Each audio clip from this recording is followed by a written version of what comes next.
tersenyum, kemudian jadi semakin berat ini kayaknya untuk keluar kata-katanya gitu ya. Saya tahu berat, tapi jangan pernah patah semangat.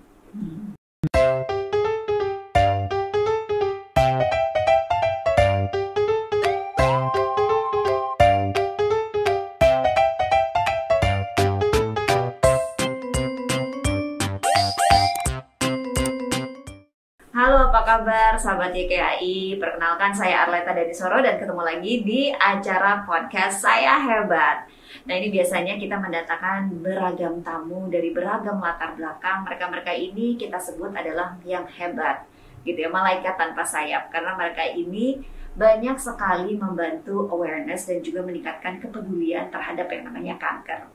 Nah, kebetulan hari ini sudah hadir di sebelah saya seorang perempuan yang sangat inspiratif gitu ya. Banyak sekali kegiatan-kegiatannya yang telah membantu Yayasan Kanker Anak Indonesia, yaitu Mbak Erika Widianingsih. Hai, apa kabar? Senang sekali saya punya teman baru dan kenalan baru dan hari ini bisa membuka wawasan lagi. Nah, Mbak Erika ini dari Jelajah Bineka gitu ya. Nah, kita mungkin ada teman-teman juga di sini sahabat YKAI yang masih belum tahu gitu sebenarnya Jelajah Bineka itu apa? Jelajah Bineka itu sebenarnya komunitas. Jadi komunitas. Jadi kita komunitas yang memang targetnya adalah anak-anak muda. Kita ingin mengenalkan tentang nilai-nilai toleransi, nilai-nilai kemanusiaan, nilai-nilai solidaritas gitu.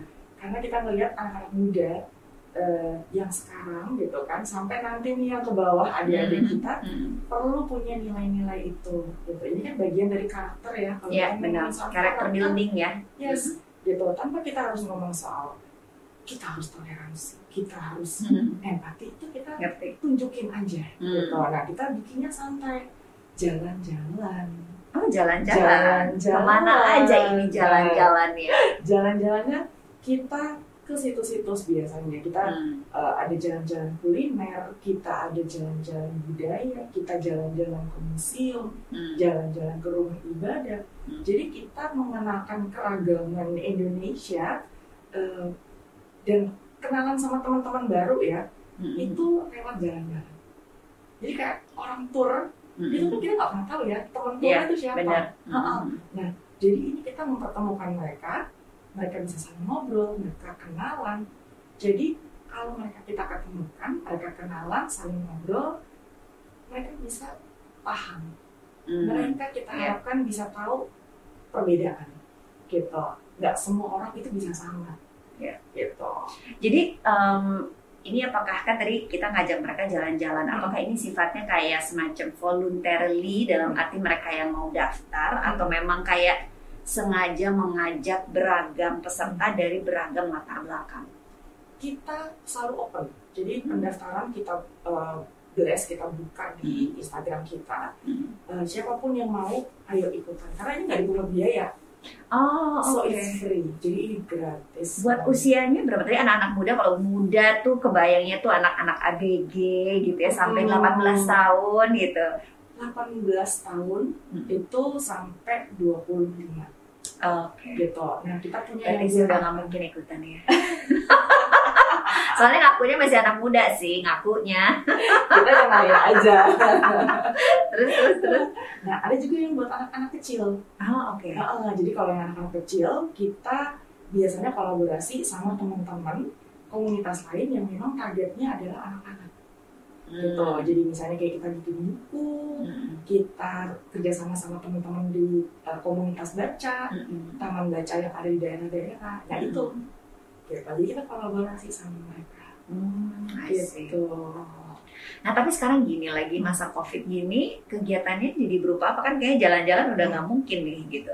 Atau masih tetap tapi dengan prokes yang ketat? Oh, kita prokes ketat banget. Jadi kalau sebelumnya kita kan launching waktu itu di Maluku ya, di Ampel Maluku.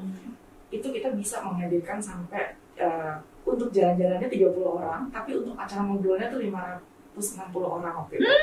Yang datang dikit ya, dikit banget lah itu 500. Itu itu aku agak sedikit amazed ya dengan antusiasme teman-teman yang pada mau ikutan ngobrol gitu kan. Terus Padang waktu itu ya di Sumber, kita 30 orang juga yang kita ajak jalan-jalan. Nah kemarin terakhir kita di Jogja, kita cuma ngajak 10 orang gitu. Dan itu pun jalan-jalannya tempatnya lokasinya sangat dekat gitu di daerah Kota Baru. Justru inisiatif bukan dari kita, dari teman-teman di sana gitu. Nggak bikin di sini gitu. Jadi kita kayak wah oke, mereka yang ngundang kita gitu. Akhirnya dengan senang hati kita bikin, tapi saya udah bilang ini protokol kesehatan harus ketat. Kalau sebelumnya saya 30, ini cuma 10 ya saya batasin gitu. Jadi kita bikin online dan offline. Jadi ada live Instagram waktu itu. Oke. Jadi tetap maksudnya dengan keadaan begini tidak membatasi kreativitas dan usaha teman-teman dari komunitas Jelajah Bhinneka untuk terus menanamkan rasa toleransi gitu ya kepada anak-anak muda ini. Nah terus kemudian ceritanya bisa kenalan sama Yayasan Kanker Anak Indonesia, terus banyak hal-hal yang dilakukan bersama. Jadi kayak orang pacaran itu kenalnya di mana nih sama Yayasan Kanker Anak Indonesia gitu kan? Gimana ketemunya gitu? Was it love at first sight gitu? Gimana bisa dibilang bisa dibilang sih ya gitu. Langsung klik gitu ya kayaknya ya, langsung klik ya. Gimana tuh ceritanya? Jadi waktu itu pas hari anak kan, bukan hari anak, hari kanker waktu itu. Nah terus karena kita punya concern di anak dan kita salah satu nilai yang kita ingin sebarkan kan adalah nilai-nilai toleransi dan empati solidaritas ke anak-anak gitu. Nah akhirnya kita pas hari kanker itu let's do something for the kids gitu. Kita sebelumnya kerjasama dengan teman-teman dengan disabilitas. Jadi ini meningkatkan awareness juga bahwa kalau kita ngomongin toleransi, kita nggak ngomongin soal SARA, tapi a lot of things kita termasuk dengan teman-teman yang mempunyai fisik yang berbeda, gitu kan.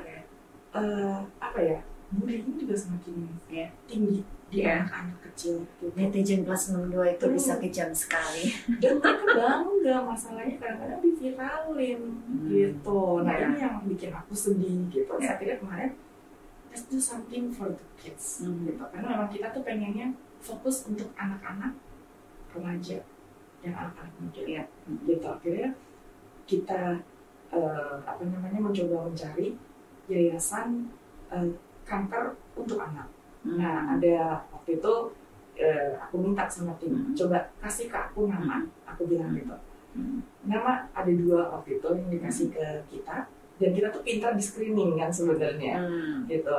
Jadi aku bilang ayo kita screening gitu, kita lihat mana yang responsif, mana yang punya kegiatan bagus, mana yang mereka bergerak untuk anak-anak terutama di masyarakat ekonomi kurang mampu gitu. Akhirnya dapet lah gitu. Aku udah dari ini kayak ini kelihatannya oke nih, aku bilang gitu. Yang kandidat pertama ini, dan ini adalah YKI waktu itu. Ada satu kandidat lagi. Nanti aku bilang ini bagus nih, Instagram mereka mempromosikan kegiatan-kegiatan mereka, semuanya di dan jelas gitu kan. Oke, kontak, aku bilang gitu. Aku minta dikontak, terus abis itu aku juga coba cari alternatif bisa mengontak siapa nih pengurusnya gitu kan. Akhirnya dapet, kita kontak, responnya sangat cepat gitu. Jadi buat aku, kita mau kerjasama, kita mau dukung untuk anak-anak ini supaya mereka bisa merasakan yang namanya bahagia, mereka bisa tersenyum gitu kan. Yaudah, ini gitu. Jadi sebenarnya nggak perlu waktu lama. Jadi 2 minggu langsung jedar. Nah terus jadi waktu itu pertama kali udah kenalan, udah segala macam dan ngerasa cocok. Kegiatan apa waktu dilakukan bersama? Kita waktu itu bikin lelang kain. Jadi kita ngelelang kain, kita beli kain-kain dari UMKM gitu. Jadi kita supportingnya nggak hanya YKI, kita support juga UMKM banyak sekali. dan Ini juga dalam rangka itu tadi kita mempelajari dan memahami keberagaman gitu, bisa juga melalui budaya juga ya, termasuk kain ini. Nah jadi waktu itu jadi kayak lelang kain, itu acaranya gimana? Acaranya waktu itu kita, nah ini juga waktu itu aji mumpung banget. Nah kita bikin diskusi dulu, live Instagram, kita ngundang pengurus YKI, ngobrol bareng kita, dan ada sebenarnya satu teman lagi yang memang dia gerakannya di budaya dan kain gitu. Kita ngobrol tentang YKI, tentang kenapa kita pengen memperkenalkan budaya Indonesia lewat kain gitu kan. Terus ternyata yang punya restoran punya histori dengan kanker. Terus dia bilang, udah acara berikutnya di sini aja gitu. Akhirnya acara berikutnya di situ kita cuma punya waktu 1 minggu, kita ngumpulin kain. Jadi dari ada yang batik, ada tenun, ada songket, semua gitu. Kita kumpulin dari teman-teman. Terus aku udah bilang, semua hasil penjualan masuk ke YKI, tidak ke rekening kita masing-masing. Jadi kalau udah transfer ke YKI, konfirmasi ke kita kirim tuh kain gitu. Terus kita bikin, ini pertama kalinya kita bikin live shopping gitu. Kita gimana caranya supaya kain ini terjual dan orang bisa melihat kainnya. Live shopping gitu. Dan langsung nih biasanya perempuan-perempuan sih yang suka batik. Tapi banyak juga sih teman-teman saya yang laki juga ternyata mereka tertarik gitu ya. Karena memang si kain ini sifatnya universal, bisa kita pakai atau kita pajang sebagai hiasan gitu kan. Jadi banyak. Dan by the way, ngomong-ngomong soal kain, saya juga tadi sebelum kita ngobrol-ngobrol di sini live ya, sempat Mbak Erika ini mencontohkan bagaimana melilit-lilit kain gitu ya. Dan ini salah satunya ini kain ya yang dia pakai ini sekarang. Coba ini lasem kan. Nah ini tuh outer kan, kelihatannya cantik outer, tapi ini sebenarnya tidak dijahit sama sekali. Ternyata cuma diikat-ikat dipakai kayak ternyata ya kreativitasnya juga diasah gitu kita dengan mempunyai kain ini. Iya, tapi itu lucu, jadi memberikan inspirasi juga gitu, tapi waktu itu live shoppingnya pakai gitu juga, maksudnya dikasih di sela-sela tuh dikasih lihat, oh nih kayaknya bisa gini loh caranya gitu. Dari mulai batik, tenun, semua kita bikin. Jadi orang kan menyangka kalau gue beli kain, terus mau dipakai buat apa? Gitu kan. Nah sekarang kalau dulu orang mikirnya kain itu dipakai untuk acara formal, pergi rapat gitu kan. Jadi cuma dililit aja biasanya. Atau acara pesta upacara, pemerintah kan upacara ya gitu. Nah ternyata buat hari-hari sebenarnya bisa gitu. Nah jadi bisa jadi jaket, bisa jadi outer, bisa jadi celana. Ya, mungkin nanti kita harus ada sesi khusus, kita bikin podcast cara melilit kain dan kita sekalian bikin buat ini juga YKI juga buat gitu ya. Nah, Mbak Erika kan tadi sudah cerita ada beberapa hal yang sudah rencana akan dilakukan, atau mungkin sudah berjalan. Tapi selain itu apa lagi? Nah, selain itu kita juga ini bikin tumbler. Ini tumbler. Dari tadi tuh nggak ngeh gitu sebenarnya ini tumblernya nih. Apa ternyata ini salah satu program kerjasama untuk mendukung. Benar, karena kan adik-adik pejuang kanker ini ternyata banyak banget yang bisa gambar. Dan lukisannya tuh bagus-bagus banget gitu. Jadi ini salah satunya. Jadi sayang dong kalau misalkan apa yang sudah mereka buat terus tertumpuk begitu aja tanpa diketahui sama orang. Padahal cantik sekali gitu. Nah akhirnya waktu itu aku memilih 4 gambar yang dibuat oleh 4 anak yang berbeda gitu. Kita ngambil temanya tentang Indonesia, makanya kenapa gambar-gambarnya ya identik dengan Indonesia. Ada gunung misalnya, ada pantai nih. Terus ada danau, ada rumah, ada pohon-pohon juga gitu kan. Indonesia sekali gitu kan. Nah kita cetak di tumbler. Kenapa tumbler? Supaya kita juga bisa mengkampanyekan tentang yuk bawa botol minum sendiri, kurangin sampah plastik. Ini banyak banget ya dengan si komunitas Jelajah Bhinneka ini pendidikan, semuanya semua kayaknya holistik sekali. Semuanya dapat gitu ya, kepedulian ini semuanya dapat. Aduh. Biar satu kegiatan tapi kan banyak nilainya yang mau disebar. Benar, termasuk ini untuk mendukung Yayasan Kanker Anak Indonesia juga. Nah, sekarang kita kalau misalnya ada yang tertarik nih gitu ya, terus kita mau dapetnya ini gimana caranya? Oke. Karena ini limited edition, kita nggak nitip ini di toko manapun. Jadi semua hasil penjualan sama seperti kita lelang kain, semua hasil penjualan akan masuk ke Yayasan Kanker Anak Indonesia. Jadi bisa nanti lihat aja di IG-nya Jelajah Bhinneka. Nah di situ ada nanti kontak kita, langsung kontak aja di situ. Bilang mau tumblernya, tinggal pilih gambar-gambarnya. Nah ini ada tulisan nama adik-adik yang yang membuatnya, ada tanda tangan. Ini buatnya Alif. Ini Alif. Ada M Rizky. Ada M Rizky Fadila. Ada Nisma. Dibikin tahun 2019. Masih baru ya? Baru tahun lalu. 2 tahun yang lalu. Iya. Dan tapi saat ini baru ke tumbler aja gitu ya? Baru tumbler aja. Bisa juga kain? Oh bisa. Bisa banget nanti jadiin scarf. Jadi dicetak jadi scarf. Nanti bisa jadi macam-macam. Tuh kan udah ada ide lagi tuh. Ini berkat kita bisa berkolaborasi dan ketemu jadinya kan dapat ide gitu. Anak kecil kan gitu suka yang lucu-lucu. Iya benar, nggak usah anak kecil. Kita juga dewasa juga seneng kok sama hal-hal yang lucu. Apalagi perempuan gitu kan. Pernak-pernik itu. Pernak-pernik itu kan lucu gitu. Senangnya pengen buat ganti dan lain sebagainya ya. Apalagi kita juga tetap fashionable. Tapi juga turut mendukung Yayasan Kanker Anak Indonesia suatu hal untuk kebaikan gitu kan. Itu tambah hits lagi rasanya. Bawa senyum untuk anak Indonesia. Nah itu paling berkesan tuh pengalamannya dari pada saat kegiatan itu berlangsung apa tuh buat teman-teman dari komunitas Bhinneka? Satu waktu itu ya banyak hal yang kita dipertemukan dengan teman baru gitu, dengan orang yang ternyata punya benang merah dengan kegiatan kita gitu. Tadi misalnya dengan pemilik restoran gitu. Terus kemudian dengan sutradara. Jadi pas kita lagi live Instagram di situ, ada sutradara yang memang bikin film untuk anak-anak. Dan langsung kita didatengin, jadi setelah selesai acara kita didatengin sama dia sendiri. Mbak, ini ada sutradara ini yang bikin film ini, dia mau bantu. Saya bilang, wah, saya senang sekali, aku bilang gitu. Terus akhirnya dia bantu, gitu, bantu untuk mempromosikan kegiatan dan banyak banget waktu itu yang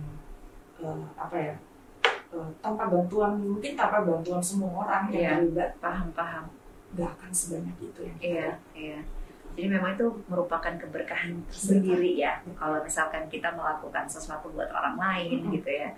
Dan tanpa diminta pun gitu ya, kadang-kadang tuh kayak datang dengan sendiri tuh rasanya tuh wow gitu ya kan, kebayang sih, paham betapa senangnya. Dan pasti tentunya anak-anak yang terbantu ini, mereka yang penyintas kanker juga pasti merasa sangat senang gitu. Tapi sempat ketemu gak sama mereka? Ketemu sama mereka.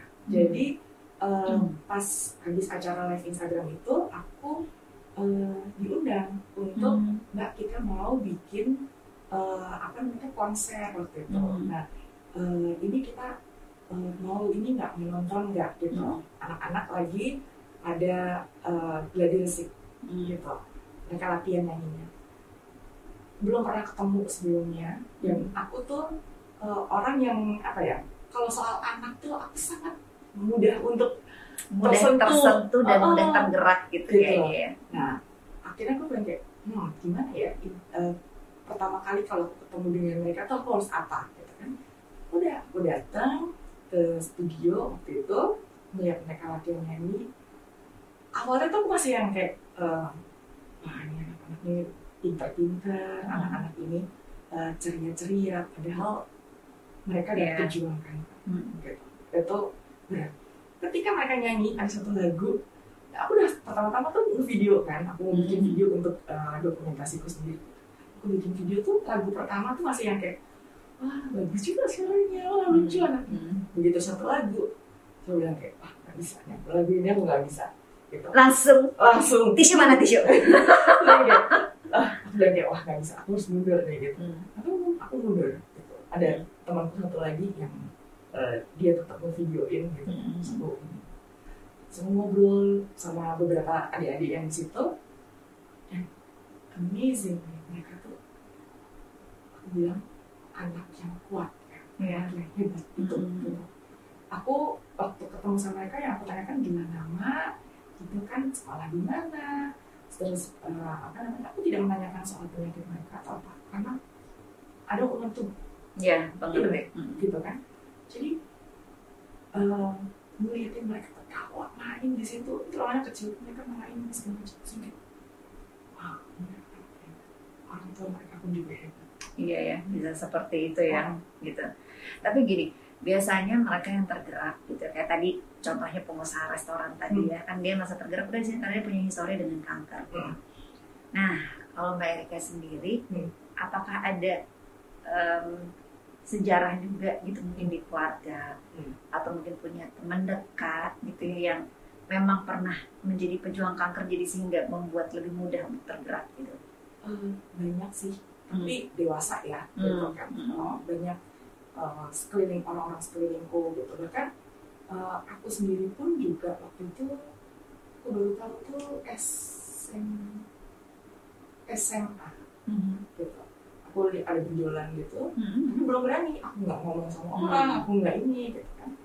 Terus akhirnya aku memberanikan diri kuliah, pergi sendiri ngecek sendiri gitu.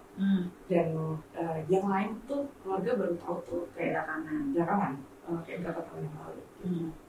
Tapi kata dokter ternyata enggak harus di ini nggak apa-apa gitu. Nah itu sebenarnya salah satunya ya gitu. Dan aku tuh memang anak sih gitu. Anak itu bagaimanapun mereka akan jadi penerus gitu. Soal pendidikan, soal kesehatan itu penting banget gitu. Untuk tumbuh kembang anak itu penting sekali. Jadi aku bilang ini bukan tentang kita, ini tentang anak-anak. Gitu. It's all about them. Gitu. Jadi kalau kita campaign bukan tentang kitanya, tapi tentang mereka. Gitu. Nah, karena mempunyai concern yang begitu tinggi gitu, jadi sudah adakah rencana ke depan? Kalau kemarin kan udah langkain ya, mungkin ke depannya apakah ada sesuatu yang ingin dilakukan bersama lagi untuk Yayasan Kanker Anak Indonesia? Ada nih beberapa gitu. Kayaknya udah banyak nih. Mungkin 40 menit ceritanya nggak cukup nanti. Aku biasanya sukanya tuh mempertemukan orang. Kita sama, itu untuk kesamaan kita berarti. Connecting people ya. Gitu. Jadi kemarin habis acara itu, aku bilang sama temanku yang memang dia juga penyintas kanker, dia sendiri pun kan dengan 2 anak. Saya bilang, Mbak, aku lagi ngerjain ini nih buat anak-anak gitu. Yuk kita kolaborasi gitu. Terus dia bilang, aku tuh punya ini loh, untuk buku gitu. Jadi buat anak-anak gitu. Anak-anak diajarkan kreativitas, ajarin cara menulis cerita. Kita bikin. Langsung aku kontakin ya ke pengurusnya. Jadi aku langsung panakin gitu. Dan ternyata nggak lama kemudian, Mbak, kita mau bikin acara sama YKHI. Jadi anak-anaknya ikut kelas menggambar. Gitu. Ini mereka tuh suka melukis juga loh, dan bagus-bagus. Itu terus jadi akhirnya aku bisa lepas. Udah bisa jalan nih kelas menggambarnya dan melibatkan adik-adik pejuang kanker ini. Gitu. Jadi sebenarnya kita aku ngajakin orang, ayo ini lagi. Terus, gitu. Oke. Nanti berarti ditunggu ya kegiatan-kegiatan selanjutnya untuk mendukung YKAI ini. Nah, jadi sekarang harapannya apa nih? Kan sebentar lagi Hari Anak Nasional ya di bulan Juli ini. Nah, apa sih harapannya Mbak Erika sendiri melalui gitu ya komunitas Jelajah Bhinneka ini untuk anak-anak Indonesia? Harapanku sebenarnya aku berharap Jelajah Bhinneka bisa lebih banyak bisa merangkul teman-teman yang punya concern terhadap pendidikan, terhadap kesehatan, dan terutama juga untuk anak-anak. Gitu. Jadi ingin banyak merangkul komunitas-komunitas lain, organisasi-organisasi lain yang punya visi dan misi yang sama. Dan aku juga sebenarnya pengen bisa punya program untuk adik-adik, gitu. Nggak cuma yang dengan IKI, tapi dengan yang lainnya juga, gitu. Terutama tadi soal pendidikan sekolah dan juga pendidikan kesehatan, itu karena penting sekali kita untuk menanamkan tadi nilai-nilai toleransi, empati, solidaritas, gitu, kreativitas sekarang. Iya. Jadi kalau misalkan kalau tadi kan secara umum ya, tapi kalau khususnya gitu ya untuk meningkatkan awareness gitu ya terhadap anak-anak, dan you are so concerned about kids gitu dan senang dengan anak-anak juga, gimana nih gitu bisa menyebar juga rasa kepedulian gitu, terutama untuk anak-anak juga gitu terhadap mereka yang adalah pejuang kanker. Gimana kira-kira what would you say to those kids untuk bisa menanamkan awareness itu? Yang pertama adalah kita harus bisa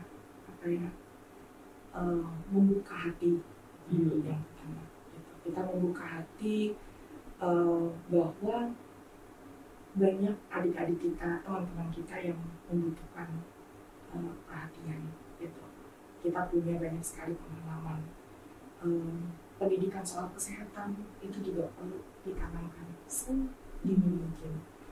Kalau kita ngomongin soal makanan, makanan itu kan juga pintu masuk ya, gitu. Kita nggak pernah tahu apakah makanan kita itu sehat atau enggak, gitu. Tapi paling tidak kita memberikan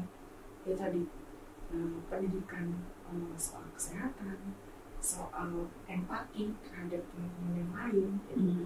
Jadi ayo kita membuka hati kita bahwa adik-adik kita ini dan perlu sekali dukungan dari kita, gitu. Tanpa kita harus mendramatisir tentang penyakitnya, tentang ini, tapi ayo kita sama-sama berjejaring, kita sama-sama bergandeng tangan. Kalaupun misalnya kita tidak bisa membantu secara finansial, memberikan dukungan support secara lewat kreativitas, lewat itu juga sebenarnya bisa.